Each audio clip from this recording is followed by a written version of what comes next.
Good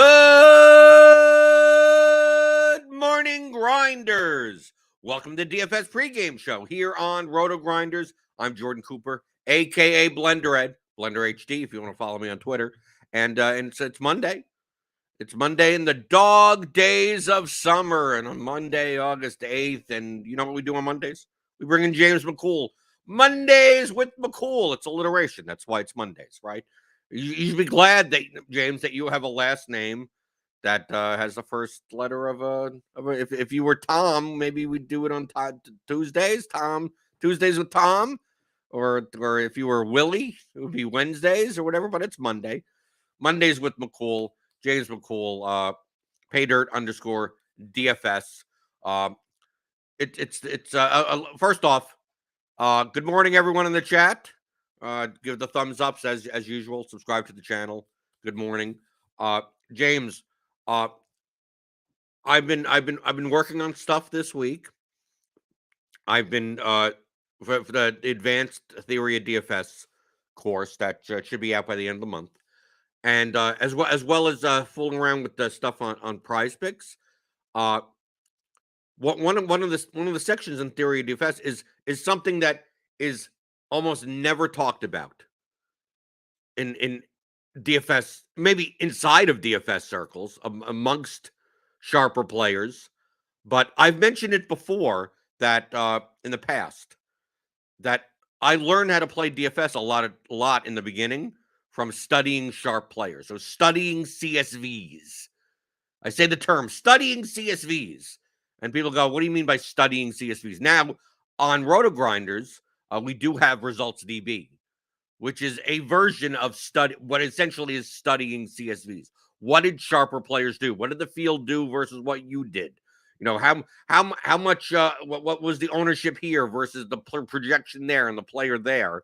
Those are all extracted from Draftkings CSVs. So like in the beginning in 2015, 2016, downloading CSVs from your contests and then throwing them in Excel, right? Manipulating the data to see what this person did, what that person did. Like that was kind of how I learned. But there are a lot of people out there that are like, "What's a CSV? How do I look at them?" I'm new to Excel, right? You're looking at stuff like that. In addition to viewing it, you also have to like manage all of that data. Mm-hmm. Right? Now, I do a lot of simple things, right? Especially in 2015, 2016, just like I'm going to download it. I'm going to, do very probably functions that are way too nested rather than something that would have been simpler. But just kind of like, okay, I just want to VLOOKUP this guy, give me all of their lineups, and then count the players, and then give me a percentage like that type of thing that you do in like a second sheet. So a lot of my Excel workbooks are like sheets on top of sheets on top of sheet, like just for organizational purposes of just like, I want to see this here, I want to see that there, I want to see this here, and just populate everything and then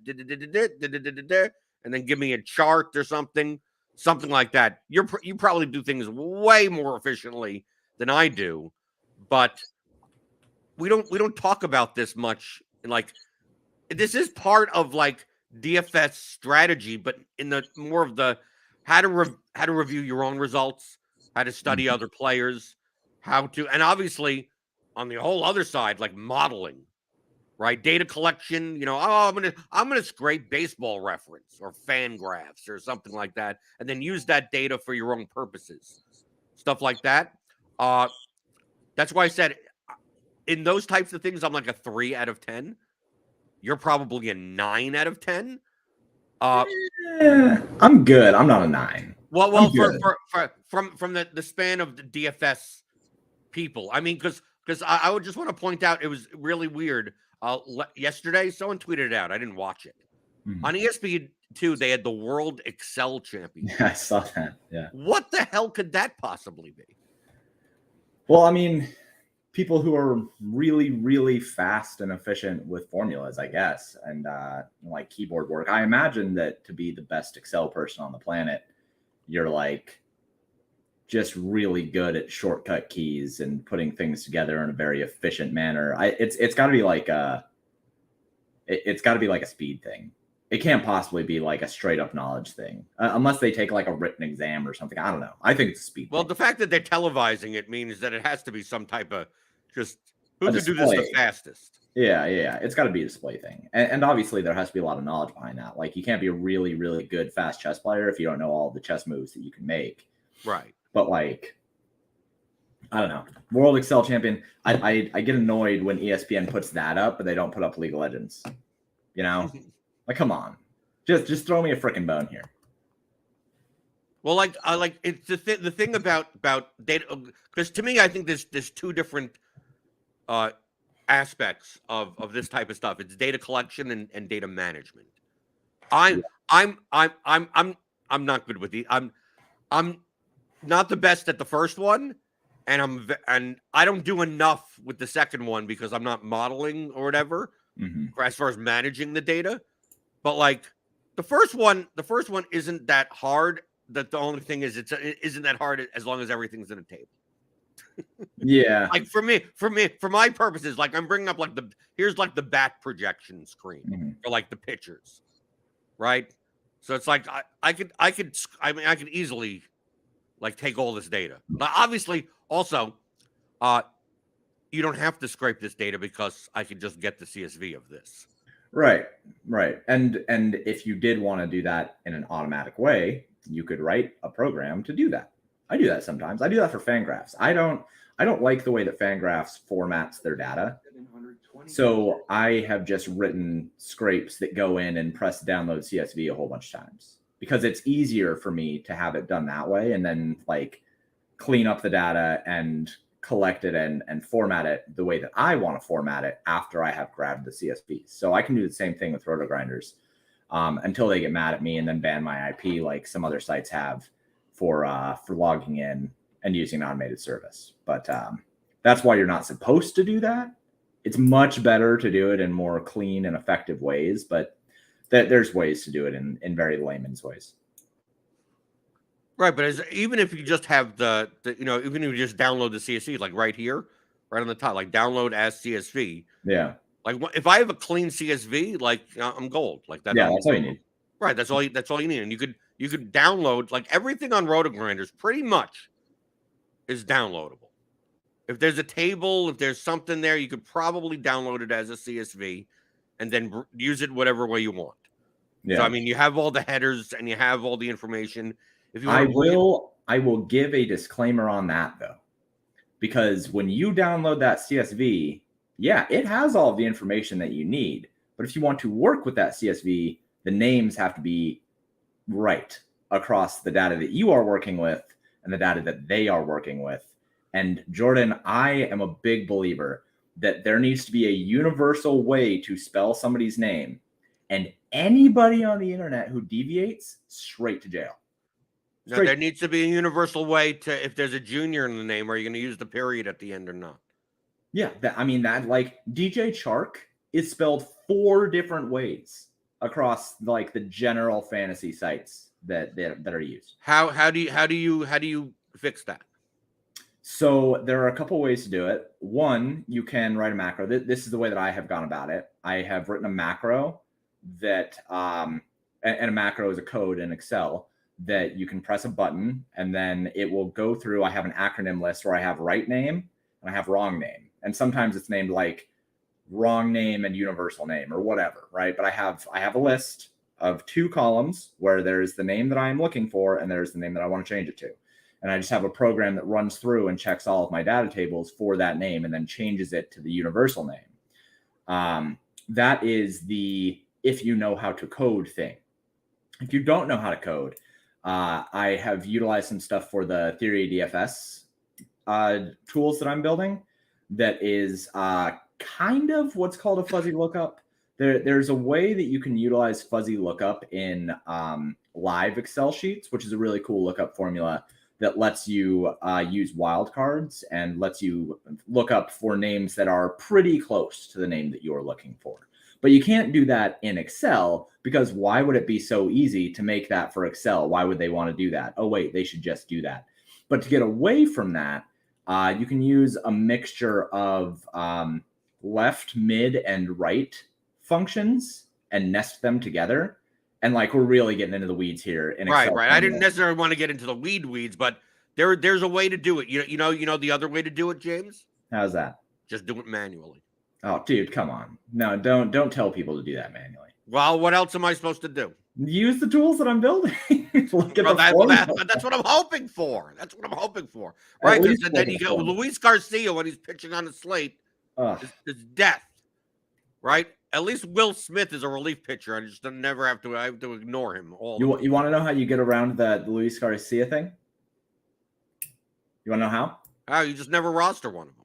Well, I mean, yeah, never roster one because usually it's bad play. But if you wanted to make sure that your data tables are formatted to avoid looking up the wrong Luis Garcia, sort everything by total batters faced or pitches thrown. Like, sort all of your data tables that way when you pull them in. Because if you sort them that way, then the relief pitcher is always going to be below the main pitcher. And with Will Smith, you don't have to worry about it because obviously it's a pitcher and a catcher. But for two pitchers, if you sort by total batters faced, then you're going to make it so the Luis Garcia starting pitcher is always above in the first one that the VLOOKUP or that the lookup formula finds before the relief pitcher. So that is how I have gotten around it this year. But you see the I'm just showing the audience that it's not just people just like that we just grab the data and within 3 seconds it's like everything's fine, right. Like nothing ever goes wrong, right? Can you just give me something? It's like no, you constantly like that. That's why the tools that we're building for theory of DFS are like dummy proof stuff, and the stuff that can't be dummy proof we can't include because you need to. Mm-hmm. You need to be able to clean the data. You need to be able to fix some stuff that when it goes wrong. So it can't be like DFIC asks in the chat, how would you take a CSV and calculate the EV of all lineups and stack rank all of them? You're working on something like that. But we're not talking about CSVs of like right now. We're talking about CSVs of past lineups. Yeah, like there's a different type like. CSVs aren't just CSV. I'm just grabbing CSVs and just whatever. As long as you hear the term CSV, that means you could just simply do some stuff. Like there's a difference between the information that's in like the bat projections and like downloading a contest CSV. Yeah. Like a contest CSV you can't use for current purposes. Like you're doing that after the fact. You're studying lineups after the fact, right? You're not the projections and everything that you have, you're using beforehand. But you could use them in tandem. For instance, I could scrape. I mean, what you would be doing is downloading the CSVs of all the projections, then downloading the contest data, and then after the fact, running a simulation based on the projections of everyone else's lineups. Like that would be the advanced version of using everything all together. But we're not even getting to that point. I'm just talking about data collection and data management. Yeah, and I'm just talking about data cleaning and all the dumb stuff that you have to do to clean it. Because data management is almost as important because it always takes me whenever I don't run things like I said this isn't my strength, James. This is your strength. Mm-hmm. Me, I hack through it. So it's the type of thing where every MMA slate that I play, I download the main GPP. Yep. Right? Now, I can't go back past like a month, 30 days on DraftKings and get anything beforehand. I'm like, well, how about in the 203 max? What's been going on the past 2 years? I don't have that data, right? I've not managed that data properly. But I download like that CSV from the contests. I download and I have it in a folder. Like it's just simple, and they're dated. This is and they all have a very consistent date structure, so I could easily pull them all up at once if I wanted to. Mm-hmm. And you store them each. Like if you're not going to do that, then you can never. How are you studying CSVs? You're not studying CSVs. There's the simple way. The beginner is what happened yesterday, right? So you download the CSV or you look at results DB. I mean, there is if you want that information, you could do a lot more in Excel. And then just like, I'm going to delete it and move on. right? Because it's if it's not yesterday, it doesn't matter. It's like, well, what happens if you wanted to determine stuff from like the past 100 slates? Well, you need to have that. I mean, simply put, James, you need to have the data. Yeah. Right. You're not going to be able to go. It's like, I'd like to analyze all of last year's NFL milli makers. I mean, you can do that. Well, you can't go back. You can't go on DraftKings right now and download those. No, but you can go to other sites and find those. Yeah, well, we're going to get to that. That's I know. I'm just saying that, like you can't say that we can't do that because we can. I did it yesterday, like literally yesterday. I did it only because there are other sites that have that. Well, James, can you analyze the past 5 King of the Pitch finals? Yes. For soccer? Yes. How? You can find the. Hold on. I want to make sure that I'm going to say yes to that and that I can actually do it. Where are you going to find an invitational online final? Oh, for the online final? Okay, maybe not that. Wait, hold on. 2017. When did it take place? Well, I don't know the exact dates. Oh, you're killing me. Okay. No, I don't know. Because to me, I didn't find it worth keeping. Sure. Okay. Well, let's say I thought, James, where can I get the all the 2-game interleague slates, the interleague slate, like league? You can't find this stuff. Are you talking about like the? I'll talk to you after the show. We can find this stuff. Well, no, you could find the lineups of the players. No, I can find the CSVs from DraftKings. Well, okay. I'll talk to you after the show about it. We can maybe include. Do you have a source or something for that? Yeah. I know where to find it. So you could find a soccer slate from a random Wednesday MLS slate from 2016. Maybe not all the way back to 2016, but publicly available. At least like probably the last 3 years. Probably. It's not publicly available then. Yes, it is. It's archived over at this site. I'm looking at it. So we'll talk about it after the show. Why can't you talk about it? Why can't you just tell me now? Because I don't want to pitch another site on a RotoGrinder show. Oh, okay. Like I can understand the milli make. I mean, like the popular stuff, I could get like if it's in results DB. Yeah. I could get okay. That's a better broad point. If it's in RotoGrinders results DB, you can get it. That's it because it's there. Mm-hmm. Worst case scenario, you could scrape it, right? Well, I'm talking about like if you're playing, for instance, all of your 3-mans or 5-mans. Yeah, like you can't get that, obviously.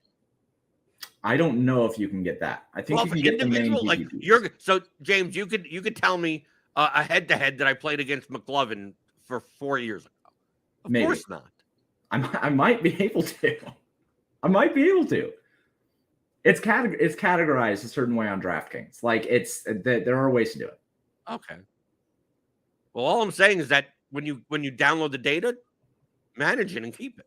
Yeah, you should absolutely. Right. So yeah, and I do the same thing, and I manage data like for MMA. When I started building out the MMA model, I needed to have the CSVs, and I needed to keep them and catalog them so I can backtest. Right. And specifically backtest the ownership projections, right? Because that's the thing that matters the most to me in MMA is backtesting the ownership projections. And yeah, I'm going to keep the CSVs, and I'm gonna hold those. It's generally good practice to not only keep the CSVs that you have played, but also keep the projection sets from those CSVs and categorize them next to each other so that you can then, like if you wanted to simulate GPPs, then you could then take those projections and then put it up against that contest CSV, and you could run it through a Monte Carlo sim and see how your projections would have said that you would have done. This is something that Nerdy Tenor does. Like that's his process for it, is he'll use his projections, he'll set them up against all the lineups in the contest for the CSV, and then he'll simulate out the contest however many thousand times and see what his actual EV should have been, even if the result did not say what it actually was. It's good process. Right. In MMA, I don't have to. I just pretty much need the betting lines. Yeah. Because that's all I've been simulating. And also, there's a way to get the closing lines of everything. Yeah, I have issues with that. That's the thing that There's stuff that I get that you can't get. I was amazed before that I was amazed. I was like, you could random stuff from 5 years ago, and but I can't get closing lines sometimes for certain things for the betting markets. Okay, I don't have a process for it yet. So we can exchange process after this. Right. Well, I guess I have to talk to you after the show. I guess I have to talk to you after the show or something. Right. But I was only getting them for MMA. So I mean, that's the point of like the only reason the only collection and management that is clean that I have is MMA stuff. Only because that's all I've been. I'm not. This is my strength. I'm not saving all of this stuff. Type of thing. It's like I save it for a purpose, and then from that day forward, it's like I have this purpose going forward with what I'm doing. And of course, when I'm doing my little rudimentary sims, I'm simming it based on betting lines, so I don't even need the mean projections of fighters because I don't even care about the mean projections of fighters. Right. But I still have that data because it's in my tables. The sheets that I show in the morning, I save each one. Every slate, and then clear it out and do a new one, and just keep on. Maybe I'll never look at them again. I mean, the point the general point is that anything that you get or analyze, keep. Like it doesn't get before you even think about. Well, how do I do if I download a CSV? Like now, what do I do? Like the first level is like just download it and keep it. And organize figure out what to do with it later. Right. Find out. Maybe you have no idea. You go, I want to dabble in this type of stuff, and I've never used Excel. I don't know nothing about Python. None of this is like. First off, if you're that brand new, maybe there's a better way to spend your time. Right? Maybe it's not worthwhile. Maybe the more blunt methodologies you could win with, regardless, like. When people say, "Oh, I'm going to make my own model," like, no offense to you, James, like, well, good thing you enjoy doing it, but I don't.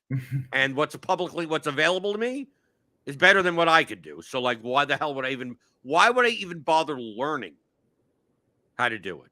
Right. Now, I could do basic stuff now, but it's like my basic model would be horrible in comparison to the bat in baseball. That would be ridiculous. Right. But as far as studying lineups. Like results DB is good, but it doesn't look at a lot of the stuff that I want to look at when I want to study individual people, like individual lineups. What are the combinations of? I could do that so much easier because I don't want to have to click through in results DB or any dashboard like it.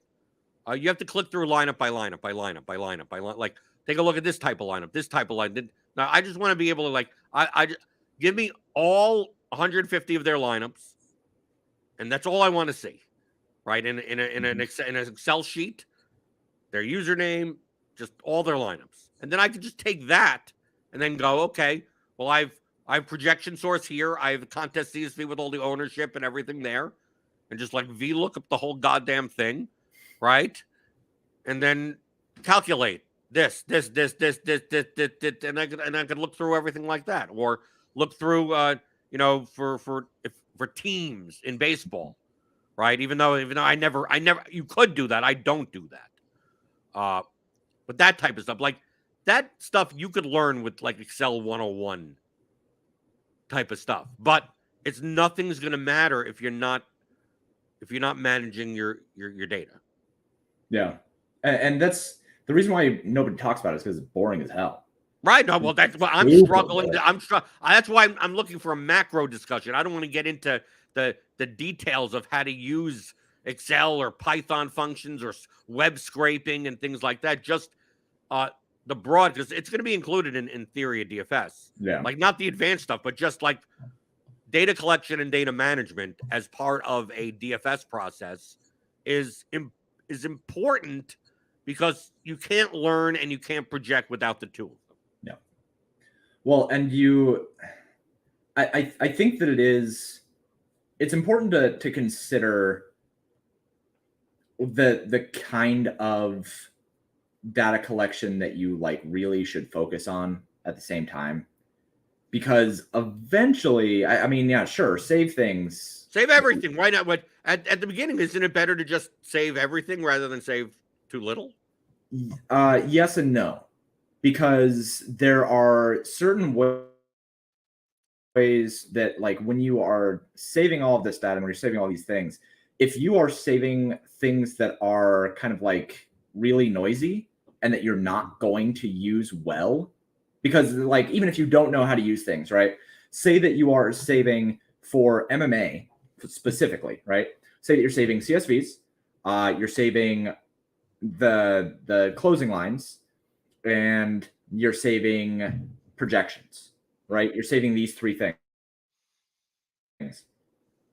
If you are using those three things together and you put too much weight on the projection rather than the closing line, which we have seen to be less valuable than the closing line, right? If you don't know how to use the data, then you'll develop habits towards studying things that you shouldn't be studying. Yeah, but that's modeled. I mean, no, it's not modeling. It's not modeling. It's because, like, when one of the things that I always try to tell people, especially when I'm doing coaching sessions, is like, what are you looking at?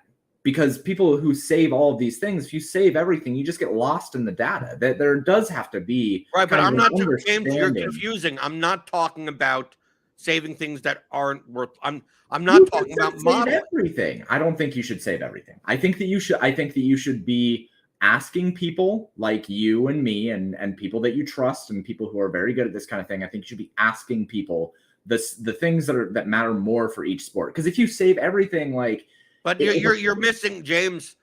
You're talking about modeling. I'm not talking about modeling. I'm talking about people getting lost in data. Because if you save all of the data specifically, if you save everything for MMA, then you don't know. What do you say? Like, you say everything. I don't understand what you're talking about. What do you? I'm just using a generalized term here. Like, if you save a whole bunch of things, even the things that like are not going to matter for when you're looking at it later. Like what? Like, give me an example. That's what that you're confusing modeling with what I'm talking about.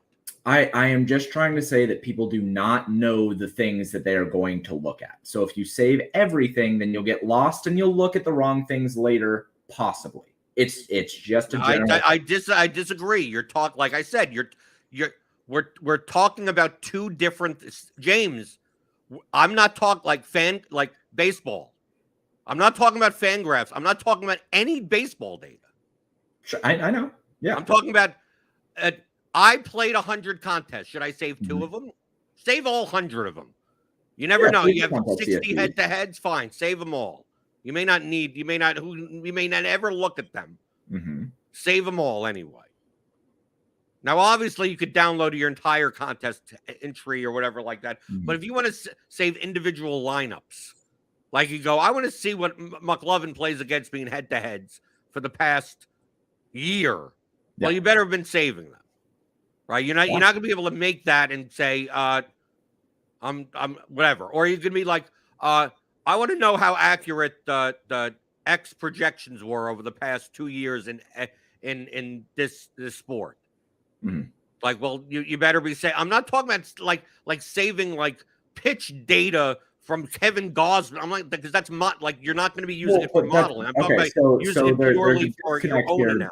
There's a disconnect here between what you consider saving all of the things. Right. And what I consider saving all the things. Right. That's why I said outside of like, if you're talking about modeling, you could save 7. You could have your computer like overheating by how much data it could scrape across everywhere. Right. You don't have to save all of that. And your brain. That's the point that I'm trying to put across here. Okay. So your point is when it comes to contest CSVs and when it comes to projection sets. Right, and ownership's projection. Right, I'm talking about if you're using the bat, for instance, in baseball, right, or using the plate IQ projections in baseball, like there's no harm.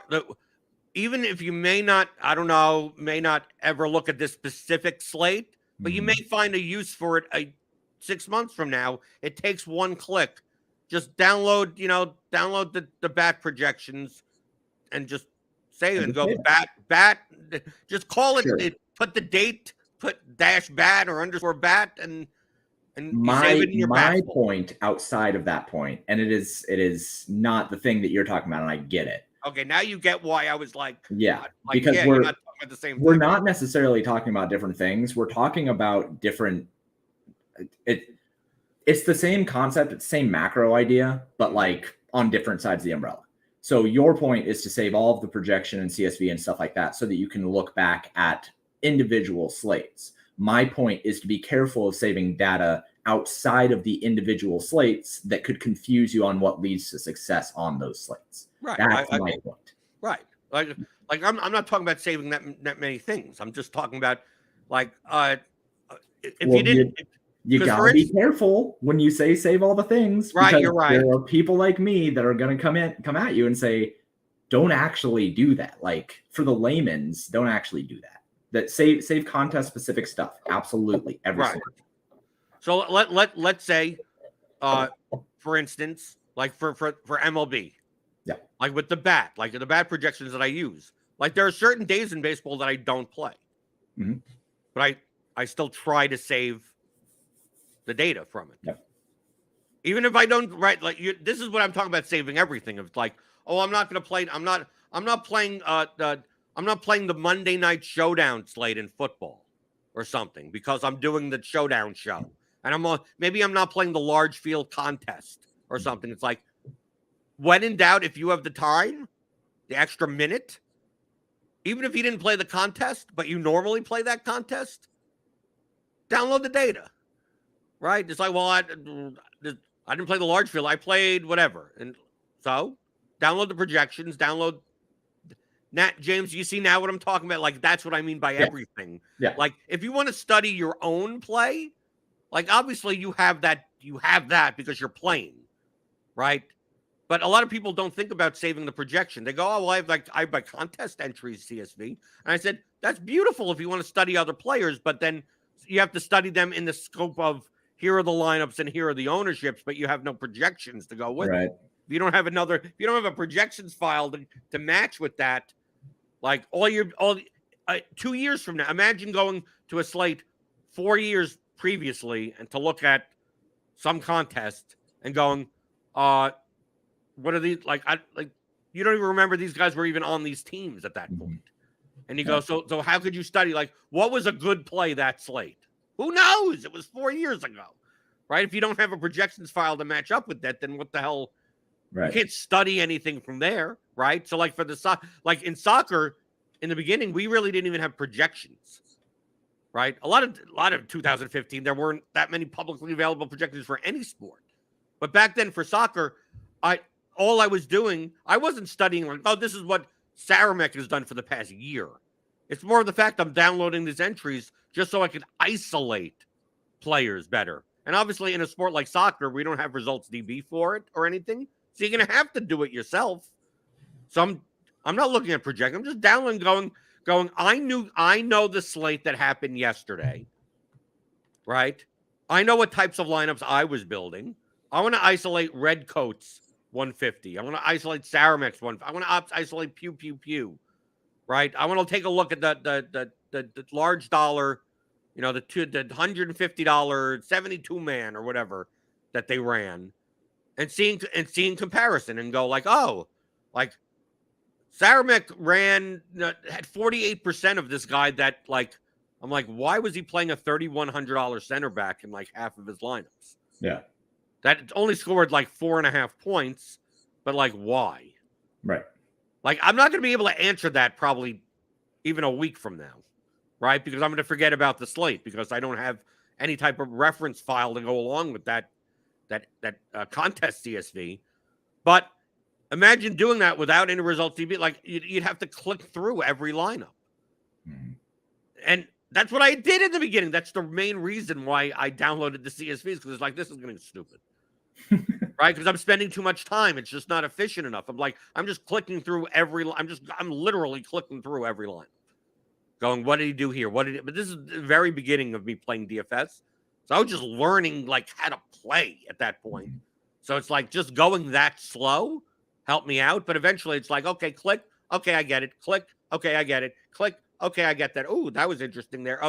And then I could do that for like an hour and be like, okay, I studied their lineups. Mm-hmm. But once I downloaded the CSV and just isolate them by Excel, I got to the point where I could just overview it and look at just at the cells. Didn't have to calculate anything. Just look at the cells of forward, midfield, mid. Just look through and go down. Oh, that was interesting. He played a lot. He did a lot of this. He did a lot of paying down here. He did a lot and then within like less than a minute, 40 seconds, 40 seconds, be like, okay, I get the gist of, I didn't consider a lot of these types of constructions.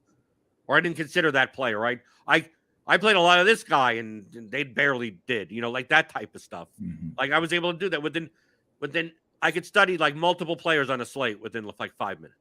Yeah. Just simply downloading their CSV and looking in Excel. Now, the more and more you get good at DFS, the less and less you have to do that type of stuff. Right? Because it's like I could download a CSV and sort by username and just look and go, yeah, okay, they did a bunch of, but like in a minute and get a gist of like, did I miss anything big?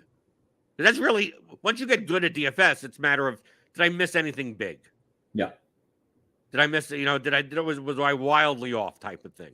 And especially in a sport where there really aren't many good projections. I'm not simulating stuff in soccer. I'm doing very just blunt type of things, which, I've been successful at. So it's not a matter of, the second thing, because I could tell, James, that since you're an expert in this subject, what's important to you is like 14 steps down the line of what I'm like macro looking at, of like just save your CSVs. Like, yeah. Like just that, or Matt, like, for instance, you download a CSV, immediately date it. Mm-hmm. Like, this seems like you would think, like, why are we talking about this stuff? This is like stuff that wouldn't even be in this is the introduction of data rather than even just like Excel or doing anything. It's like, but you know how many people I've talked to, people in DMs or something like that. It's like, how do I go about whatever like that? It's like, well, you have projections, and they go, no. It's like, well, then how am I supposed to imagine doing theory of DFS and you have no, and you go, I want to build 150 lineups. Can you teach me how to do it with no lineup optimizer and no projections and no concept of ownership? Like, they're not even understanding what that even means. Yeah. Like, then what am I doing? Starting a coaching session. That's what you're right. Well, that's the point. So, like, to me, the version of data analysis has to start with, this is what a CSV is. Why is it called a CSV? It's got common. It's a common comma separated variant, right? Variable. Yeah. Right. So what is that? Like that? The James, like, that's what I'm talking about. I'm on that. Like, I'm trying to talk to people on that level. Yeah, so I just think that it needs to be explicitly stated the thing that you are looking at, because there are obviously, common separated values. Like when you are taking, this can be boiled down. We just talked about a whole bunch of stuff for 20 minutes that like went back and forth, and we yelled at each other for 5 minutes like an old married couple, and then now we're here. So here's the boiled down part. What you should be doing every single day, if you are going to play a slate, if you know the slates that you play, you should download the projections that apply to that slate for whatever projection source you use. You should download the contest CSV from Draftkings or just from Draftkings, because FanDuel doesn't do that, because whatever. FanDuel doesn't do anything anymore. I hate them so much. But you should download the contest CSV from Draftkings. And then you should save those two things next to each other, same date, same slate title, use very, very consistent formatting for your names, so that you can go back and look and say, here's what I did or would have done versus what smart people in the industry did or would have done. James, let me ask you, it's a problem. You have okay. I have a problem. Okay. Obviously, I'm setting this up facetiously. Yes. So you're telling me that I should save the projections. So like I get up in the morning for the bat projections and save the morning project. I'm in the morning. No. I'm going to download those and save those, and then get on with my day. And then the next morning I save the bat projections. Like, what would be wrong with doing that? Save after the contest start. Or actually after the last game starts, because it. Well, like imagine saving NBA projections at 7:00 Eastern. Right. It should be the thing that you do at the end of the slate. At the very least, like you can save the projections after the last game starts sometimes for some sports that don't have late swap. But add right before you go to bed, just go to your computer, download things, rename them, and have them for the next day. And the reason for that, the reason why I was being set up there so facetiously is that if you download the things at the very beginning of the day before you go to work or whatever, you're like, oh yeah, I'm ready to look at projections. Those projections don't mean jack at that point in the day. They don't mean anything until like 5 minutes before the slate starts. For NBA, they might not mean anything until 2 hours after the slate starts because NBA is the worst DFS sport. So make sure that you are hitting everything as late as humanly possible to study, because that's when you have as much information as you would have been able to have to make decisions for the slate. Right, because you're not going to be able to download the contest CSV until all the games start anyway, because you're going to have blanked out players in other people's lineups. So the point, and to me, I don't. The thing is, I don't even do this because I'm not running anything. That's why this is not my strength. I do blunt things. So like, unless I have a purpose, like the MMA stuff, I have a purpose to. So that I do. But like MMA, I don't have to, like, once this length starts, like it's no late swap. And once all the fighters are in and the line and the projections in the industry do not change. Mm-hmm. Right. They get updated like once a day. Yep. Right. So like, I don't have to worry about that. But for the people that are baseball today, like for instance, all of these projections assume whatever projected starting lineups there are. Yeah. Right. Obviously the hitters may include guys that aren't even in the lineup, and the guys that are in the lineup aren't in the lineup have zeros. Right. So you can't, like, if you're going to save this for later, like save the accurate these are these are projections, right? But they're not accurate. They're not the most accurate. That Zach Gallen's projection could go down based on someone that is a heavy strikeout hitter is now no longer in the lineup. So now his projection goes down a point. Like, if you save it in the morning, you're not going to be like, dude, it's going to be off.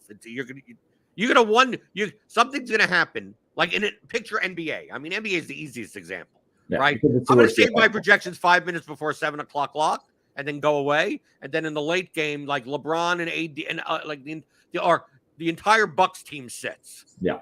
At a 10:00 game, and then you have the early projection, and then you don't understand why like now you look at this 3 months from now, and you go, why did people play Jordan Nwora with 4 minutes, like at 86% this slate, and Giannis was only 1% owned with the highest projection?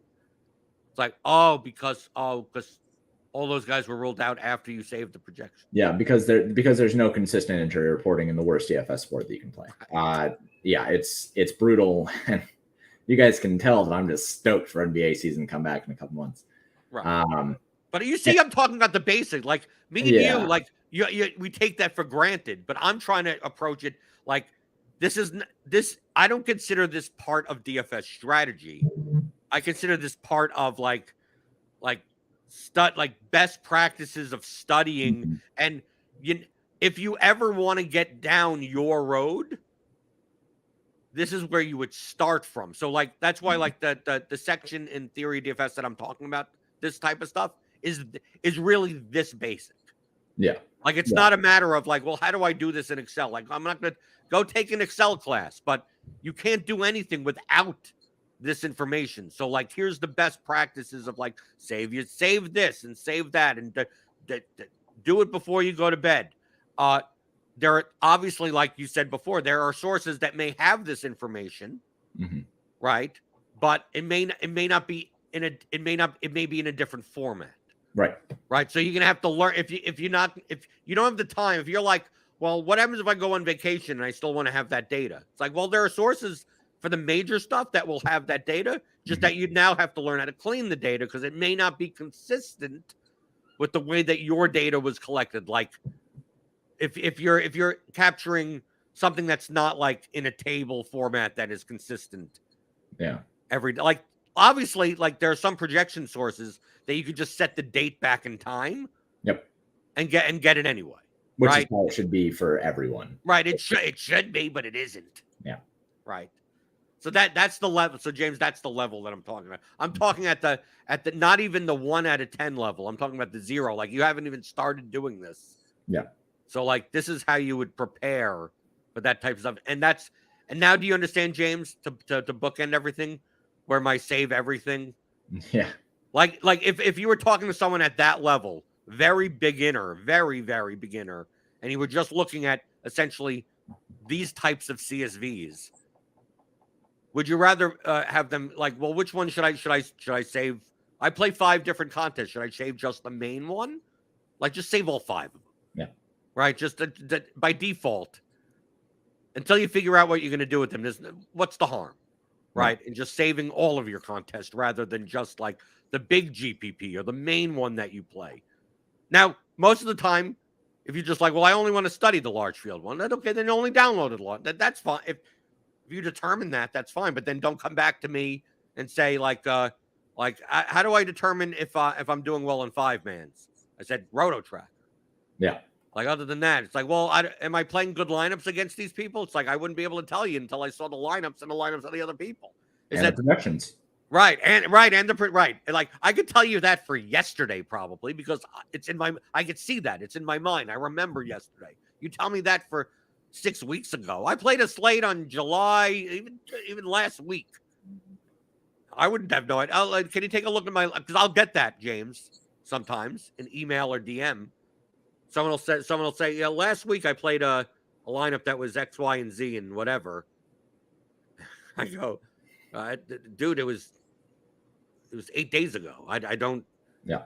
I don't know. Do you know how many different lineups I've built? And how many different states I've played in 8 days? Right. It was this good for this contest. I could refresh by going to results DB for a major sport. So but most of the time my response is find the slate and results DB and look for yourself. I do think that when it comes to questions like that, I've gotten pretty good at answering. It was this lineup constructed well for this contest, even without projections. I can't say exactly, and I can't say I can't look at your lineup versus a pro's lineup and say, well, why did they do this and I did this? Because I don't have the projection set. But I can tell you that if you're in a 500-man contest and you have all of your hitters are 5% owned and you faded the top pitcher, then you probably didn't build a very good lineup for that contest. Right. I can do things like that. I do that frequently over in the Discord. But yeah, if it's like, if you're asking me a head-to-head, or if you're asking me for like a 5-man, and you're asking why people did these things, that I can't tell you why people are doing things. I can tell you if they're good lineups, though. Right, because you could tell just by the posted ownership. Yeah, and I've played thousands of slates. Like I just know I can look at a lineup. I can look directly at a lineup from any given slate in the past 2 years and be like, okay, that was fine for that contest, or that was really bad for that contest. But I can't tell you why people made decisions. I can't do that. Right. Well, especially without any other reference. Yeah. Other than, well, you could tell like in the small field stuff, I could tell if I looked at a lineup and I see like this in a 10-man contest or a 10-man whatever, and it's like, oh, this lineup has a 70% owned guy, a 60% owned guy, and 80% owned. It's like, okay, it's a cash lineup. Yeah, it's great. Yeah. Right. But if that contest was in the main GPP, then that would be horrible. Right. Of course. Yeah.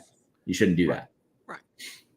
But I just wanted to talk a little bit about the boring. I mean, this truly is, James. But the what's boring funny? of the boringest. You know what's funny is you wanted this to be like a very streamlined, like I'm just going to talk about the most boring part of DFS, but you talked about it with an expert in the most boring part of DFS.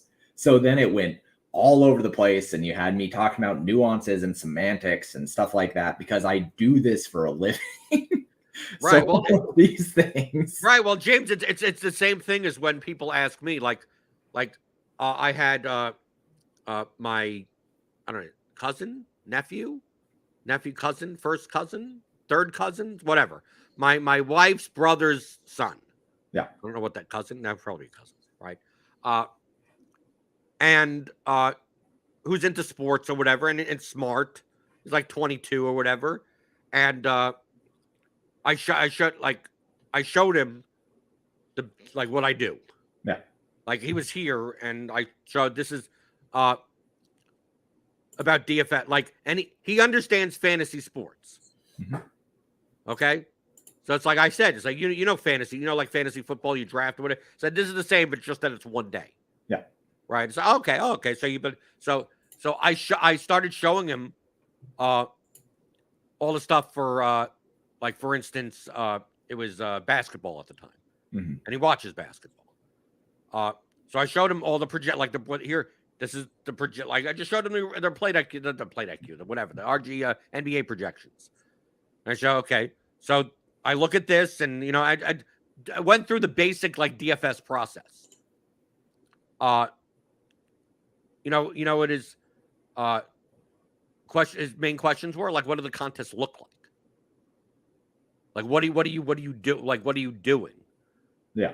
And I'm like, oh, I haven't like he understands fantasy sports from a much broader perspective, as in he's never played fantasy sports. Right. He just knows that, oh yeah, that people, my friends have a fantasy football league that they draft NFL players and then they root for them. And they assume he assumes you have to make a team of whatever like that. But he didn't understand the so you actually have to pay that much to have that player. Right? Like I was putting down $9,400 to take Blake Snow because he thought it was a lot of, like, wow, you must be rich. Like that level. Like, so once I got that, it's like, oh, like I skipped like 14 steps ahead. Like I went to the beginning of, you understand fantasy sports. Okay, so you're drafting, you could select people, and you can only spend up to the $50,000 salary cap. And his attitude was, wow, you guys are spending $50,000 a day of real money. On just one lineup. On just one, right. Well, we didn't even get that far, right? And then you get to 150 lineups. These guys are playing 600 lineups. They're playing $3 million in volume a day. Right. It's like, no, it's a fictional salary cap. No, Although because that is kind of a cool idea, isn't it? Like have an actual salary that, like, you can build a lineup for $500, right? And that's how much you play. And like this player salaries are like whatever. And then however much you spend on that lineup goes into the pool, which is then distributed through the rest of the contest based on the winning. That's a cool idea. No, because the thing that was confusing to him is he knew like fantasy football, like you draft people. He was getting held up on what, because his attitude, he first said, do you have to pay these actual salaries? He thought the salaries were the salaries because he didn't know that multiple people could have the same person. Because he's used to like what a fantasy football draft would be. I take this guy, I take that guy. So that's why he was confused on so if you take Snell, no one else could take Snell in their lineup. How do you know what they took? And I'm like, I don't understand what you're talking. It's like, no, you could take anyone you want. And then he's like, oh, you could take anyone you want. And he's like, well, you have to pay these prices for that. Like once you started asking those types of questions, like I just stopped everything that what I was doing and go, oh, I need to just explain what DFS is to begin with before I even show anything about how do I choose to even possibly make lineups or anything like that. So that's why, like, for for today, you were at the level of, oh yeah, sure, you have all this data, and then this is what you do with it. And it's like, what's data? what What would be data? And it's like, oh, this stuff on a screen. Oh, I think this is data. How do I save this? Do I just, and this is where we're starting from. Like someone that could be confused enough to be like, I'm gonna take a screenshot. Right? Dude, James, you could totally see someone thinking that has no concept of any of this to go, I'm going to go to the bat projection page and then literally take an image screenshot and then go, then their question to me would be, how would it be easier for me to take all this information since it scrolls so I can't take it all in one screenshot? And I would look at them like they had 400 heads. And we both would be like, what are you talking about? And they would think it's completely logical of like, you told me to save the projections, so I'm just taking an image of each page. That's a nightmare for me. I worry actually sometimes about having a child and having to one day teach him regular basic things. And somebody like me be like, oh yeah, here's the top level thing. I'm just gonna be like, but Dad, what is this color? I'm like, oh, you don't know colors yet? Come on, Damascus. Get it together. Who's teaching you these things? Oh, me. Right. I suck at this. So I hope this was a entertaining discussion, at least for the audience. I absolutely agree. Right. Because if we went down the rabbit hole and started from, lower down, like we could do this for 7,000 hours. I mean, like, the good news is we will have done it for just around 28 to 30 hours together with both versions of the theory of DFS is talking about these things. Right. And then you will have tools that makes it easy for you to, well, I saved the projection, so all you have to do is cut and paste this over there and it does everything for you. Yep. Right. That's kind of the purpose. So when to get all the way around, like there'll be tools in theory of DFS, the advanced edition, that require you to plug in the projections of whatever slate you're analyzing or whatever slate, like it has to be there. Right. So if you're not downloading them and you can like, oh, I want to analyze the slate from 3 days ago and see, it's like, well, do you have well, no. Well, then none of this information is you're going to get all div zeros. You're going to get all garbage. Right. You get nothing. Like you need the projections. You need the ownership. Right. Oh, I want to put in my lineups, right? We have a little optimizer thing and calculating, ownership sums and ownership. Like, well, you need the lineups, so it's like you have to get the lineup from somewhere. It's like, well, if you build the lineups in Lineup HQ and export them, now you have the lineups in a CSV format, right? It's like I could see people like, well, do I have to like enter them in each cell of all the players? It's like, dude, that would take forever. Like, dude, build them somewhere else. Build them in your Draftkings app and then download your CSV from there. Like, but it still comes down to you need to understand like what a CSV is and how to download. Like that's the basic thing. We're creating the tools where that's all you pretty much need to know. It's like, can I grab this data and then cut and paste it over there?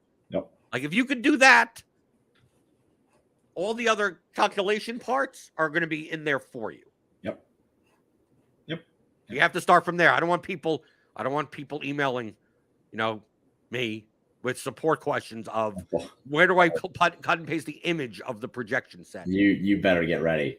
You better get ready for that. Well, you're answering those. I will be the one answering those. Right. I only answer the ones where the top question, the top thing. I don't get many support tickets at all. Oh, dude, we're gonna get so many for this next one. Well, you're taking the. I know that, but you're gonna be the one that gets them, and then is like, hey, you need to go answer this. Right, but the number one, the main thing is which I don't like, but it makes sense because it's impossible to do. You can't, if you listen to the course on the website, you can't save your place in the audio, which is annoying. But that's normal because you're loading an asset on a like there's no save. Right, so if you're listening to an hour-long chapter on the website, and you half an hour, it's like, well, I don't know where it was. Like, well, that's why there are download. You could download all of the audio. Yeah. And you could import it into any audio player, podcast player on your phone. Like once you import it into a podcast player, you're good. Yeah. Right. You just pause it there and do whatever the hell you want. Right. So that's what I said. It's like it doesn't save your place in the audio on the website, but you could download, and then once you download it, do whatever the hell you want. Yeah. Joe Max says, I save everything I play. Make sure you change the name of the CSV. Otherwise, contest standings, blah, blah, blah, doesn't mean much a week later. I add entry fee, contest size, and the amount of lineups. That's great. That's really awesome if you're really, really good at data management. I personally have different folders for each of those things. Just a suggestion. I think that you can go in and say for each CSV that you're, and we're getting in the weeds. This will be the last time that I do it, I promise. No, but this isn't that much. At least this is just involved of just like, we're saving files. Yeah. So here's what you do. When you grab a contest CSV, you're going to want to have different folders for the pay-in for the entry cost. You're going to have one inside of that folder. So that's the top folder. And then inside of that folder, you're going to want to have contests, like different thresholds of contest size, whatever you deem acceptable in terms of the different contest sizes. I personally have 0 to 500, 500 to 1,000, 1,000 to 2,000, 2,000 to 5,000, and then 5,000 plus. That's how I dictate things. And then you can, inside of that one, you can break down even farther, but I personally think that that's plenty. And then you just have the different contests saved as a CSV with the contest name and then the date. And that's plenty. As long as you know how much you spent on the contest and how big the contest was in terms of its threshold, then you just know the date, and then that's all you need to do.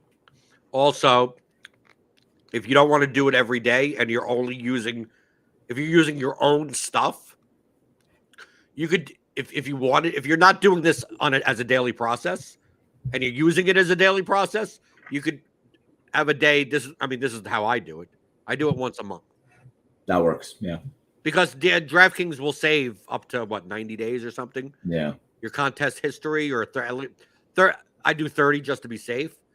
So like once a month, I just go through my DraftKings entry history and go, what do I need to save? So if I'm like those 3-mans, right? Because I'm experimenting with like the 3-man strategy with the non-duplicated. It's like, okay, I need to go download the CSVs of all of these 3-mans, but only the ones against like McLovin and BK Reed, or like I'm really studying that type of stuff. So it's like I can just go through and it's like, okay, I need to pull all the 121s.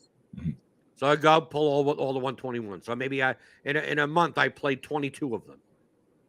So I do it then instead of after every slate going, like, you can do it that. I mean, if you have a nice, routine, but if this is not your main job, I can understand, like, well, I forgot late at night to do this, or early in the morning I have to go and to work. Like, you're not in that mindset, but it's like, okay, can I have a 1 day a month where I take an hour to go through and go, like, okay, I'm going to download all of these, and I'm going to download all of these, and I'm going to download all of these, and just go through and do it, and then just make sure you save them all well and manage them well, and you're good. Yeah. Right. From a top level, if you're a basic level, if you're doing a lot of advanced, like you're saving all of that all the time. I mean, like that, because that is what you do. I'm talking about like someone that doesn't do this. Like your hour once a month is my hour and a half every morning. Right. Yeah. James, paydirt_DFS. Paydirt. People go to paydirtdfs.com and download all of your data, right? All of it. No, actually, they can't. They can do it for NBA, but I have not gotten the app up for MLB yet. But all of the stuff, they could download your entire computer and entire cloud storage from. Yeah, absolutely. You can actually download my soul from paydirtdfs.com if you'd like to. Yeah, it's pretty impressive. But no, for NBA, I will have that. For NFL, I will have that. I didn't get around to building the app for it for baseball, and it's just kind of on the back burner right now. But moving forward, you'll be able to have any of the main sports. You'll be able to take the projections and you'll be able to see and study them and download the CSV and everything like that. On top of that, over at paydirtdfs.com, you can find the MLB True Average Report, which I post every single day. It looks at a really cool metric that measures the realistic expectation for pitchers' hits allowed. So go check that out. And yeah, excited to just keep building up the Theory DFS advanced version and almost have all the tools done. So that'll be really cool. Yeah, and of course you can get no point in getting the advanced version without getting the original. Theory Daily Fantasy Sports 15-hour audio DFS masterclass. How to think like a professional DFS player. The entire game theory of DFS. Let us teach you. Right, you're gonna need to know the basics of game theory of DFS before you even do. Like, be like, well, why am I downloading all this CSVs? Why am I using it? Why am I doing all of it? Like, yeah, you're gonna need to know the whys before you get the application of the whys. Go to theoryofdfs.com and pick that up. Click on that subscribe button if you're new here. We probably bored the hell out of some people. Like, geez, took an hour about CSVs, right? No one does that, right? Because it's boring as hell. That's why no one does it. Yeah, we did it for a little bit, and even I got bored. I'm like, okay, even I'm getting bored. Click that thumbs up button. If you were bored, click the thumbs up button. And we got a very small MLB slate tonight. They'll be covering that later today on Grinders Live. Click on that notification bell to know when they're up. And you got the crunch time. There's not much weather going on, but you got a ton of MLB content, betting content on the Scores and Odds channel. Go subscribe there, and yeah. So I'll answer boring questions tomorrow. If you have any more high level questions about CSVs and Excel, I prefer you just go to James or just tweet at him. But you could ask me stuff. I'm not going to do anything for you. I'm not going to. What's the formula for whatever? Just go do what I do. I Google everything. I on the other hand will be happy to help you. Come to the Pater Discord and I'll answer any of those questions. Okie doke. So I'll see you guys tomorrow. Hit that thumbs up button on your way out the door. We're here. Well, I'll answer all of your boring questions about DFS strategy or anything tomorrow on another edition of the DFS pregame show on RotoGrinders.com.